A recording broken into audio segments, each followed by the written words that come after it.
Help me hit 7,000 subscribers. Support the video with a like and share your thoughts in the comments. I read everyone, thank you. I'm Milo Hart, 39, and until a few months ago, I thought I had a quiet, steady marriage. Not perfect but stable. Ilara, my wife of 11 years, was always the more outgoing one between us, the social planner, the one with a rotating circle of friends who seemed to orbit her like she was their personal sun. I didn't mind it. I liked her spark. I liked how her laughter always arrived half a second before everyone else's. I liked how she could talk to strangers with the ease of someone who'd rehearsed her whole life for that exact moment. But things shifted this spring. Maybe slowly, maybe all at once. I still can't tell. It started with her new friend group, Tessa, Rowan, and a few others who worked with her at the studio. They were all loud, self-assured, obsessed with boundaries and energy management, and protecting your inner queen. First, I thought it was harmless. Everyone needs friends. Everyone needs encouragement. But whenever they talked about relationships, I noticed something strange.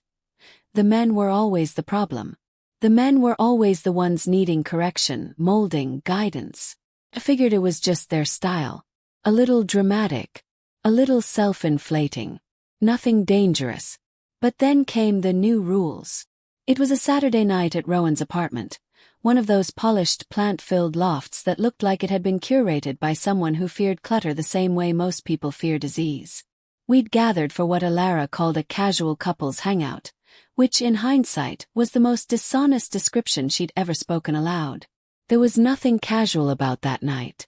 I remember walking in with a bottle of wine, thinking I'd hand it over, find a comfortable chair, and try not to embarrass myself around people who used phrases like emotional bandwidth unironically.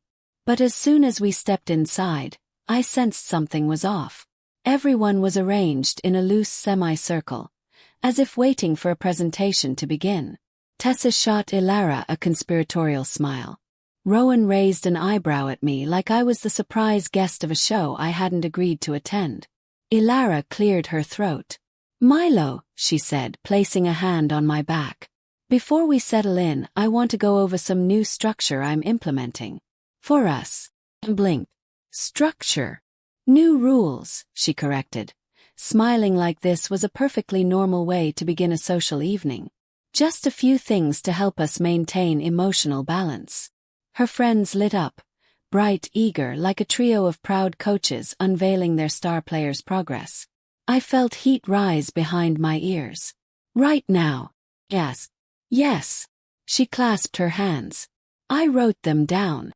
And just like that, she pulled out a folded sheet of paper, the kind of thing you'd expect a teacher to read during a parent-teacher conference, not a wife to present in front of an audience. She began reading them one by one. "Milo will no longer interrupt me during disagreements. Milo will text before making personal plans. Milo will assist with nightly kitchen resets.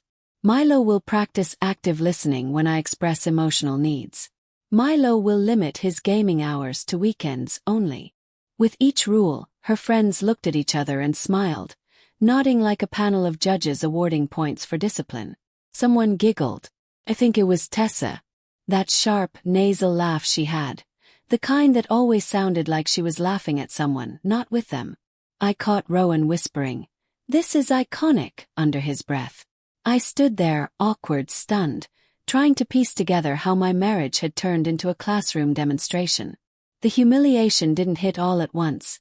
It crawled over me slowly, like a blanket soaked in cold water. "Ilara," I muttered, "why are we doing this here?" "Because accountability is easier with support," she said brightly. "That's what we learned in the workshop. Community reinforcement strengthens follow-through." Her friends hummed in agreement, a synchronized chorus of approval. Something inside me flickered. Maybe embarrassment, maybe anger, maybe the simple realization that the woman standing in front of me wasn't the one I'd married. The Ilara I knew never needed an audience to prove a point. She never needed applause to make a decision. And she certainly never read rules aloud like she was the host of some relationship correction seminar. But I didn't speak. Not yet. I just nodded stiffly, sat down on the edge of a velvet chair, and listened to them laugh about how men needed structure, and how relationships worked better when women took the leadership role. I felt like a child sitting among adults who'd already decided who I was. The moment that finally triggered my clarity wasn't anything loud or dramatic. It was the smallest thing, barely noticeable.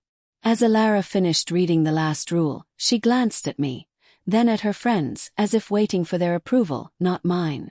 That was when something in me snapped. Not outwardly, not visibly, but in the quiet, decisive way a door clicks shut in the mind long before it closes in real life. I didn't put my foot down that night. But I knew I would. And soon. I didn't say anything on the drive home. I think silence unnerved her more than anger would've. Normally, I'm the one who fills quiet moments with small talk or soft jokes to ease tension. But that night I kept my eyes on the road, hands at 10 and 2. Jaw clenched just enough for her to notice.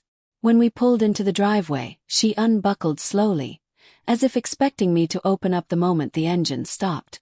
But I didn't. I walked inside, set the wine bottle we never opened onto the counter, and took off my coat with deliberate, tired movements. "Milo," she finally said, voice tentative. "You're being really distant." I turned to look at her. "You humiliated me. In front of your friends." She shook her head quickly, too quickly. No, that wasn't humiliation, that was structure. Support. Accountability. We all agreed that these rules would help us. "Yeah," I said quietly. "I noticed the we. None of those people are married to me." Ilara folded her arms. "You're overreacting." Funny how people always use that word when they've crossed the line, not when they're close to one. "I just need space tonight," I told her. "Let's talk tomorrow." She rolled her eyes, but she didn't fight me. She went to bed alone while I stayed up in the living room, thinking, unraveling, piecing together every small shift during the past few months. The phone face down at dinner. The workshops she attended every other weekend. The sudden language of emotional micromanagement. The tone of someone who believed she had evolved beyond the person who once held my hand on sidewalks for no reason at all. She didn't need a partner anymore. She needed a project. And I refused to be one. By morning, I knew exactly what I needed to say. When she walked into the kitchen, she looked tired, guarded. "Are we going to talk?" "Yes," I said. "But I need you to listen."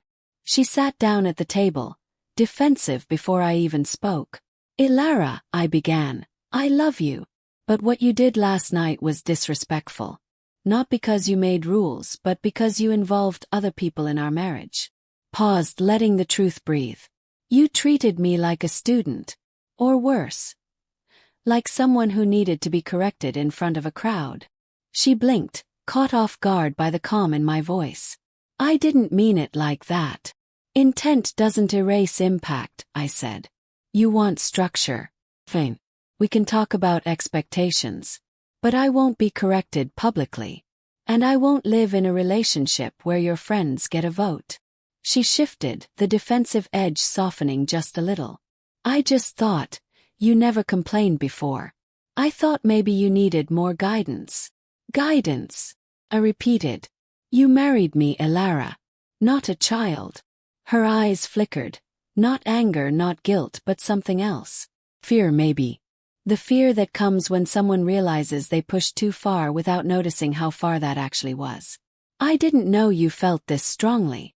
Her voice cracked at the edges, the first real vulnerability I had heard from her in months. "I do," I said. "And I'm putting my foot down. Those rules. The public accountability. The group reinforcement. Ends today. If you want to talk about what we both need privately, respectfully, I'm here for that. But if you want to run our marriage by committee, I'm out." The room held stillness, heavy and sharp. Finally, she whispered, "I thought they were helping me." "Helping you with what?" asked gently. She hesitated long enough that I knew her answer before she spoke it. "Feeling in control again," she murmured. "Work has been overwhelming. I've been overwhelmed. And the workshops, they made me feel stronger. Like I had a system. Like I wasn't just failing at everything." I felt the tension in my chest loosen, not from forgiveness but understanding. For the first time in months, she wasn't performing for anyone. This was her, stripped of the rehearsed language and the borrowed confidence. "You're not failing," I said. "But you can't fix stress by controlling me." She covered her face with her hands, not crying but close. I didn't realize how far it went. "It went too far," I said plainly. "But I'm giving you the chance to step back." "What if I can't?" she whispered. "Then you'll lose me," I answered, not as a threat but as a fact. Silence stretched between us, thick but honest. After a long moment, she nodded slowly. "Okay," she said. "No more rules. No more workshops. No more group input. If we fix things, we fix them alone." I studied her face, the uncertainty, the humility, the flicker of the woman I once knew. "Then let's try again," I said. "Just you and me." Later that night, she deleted the notes on her phone. She left the group chat on mute. She asked if we could take a walk, just the two of us, no agenda, no rules, no audience. For the first time in a long time, the silence between us didn't feel like a battlefield. Felt like a beginning,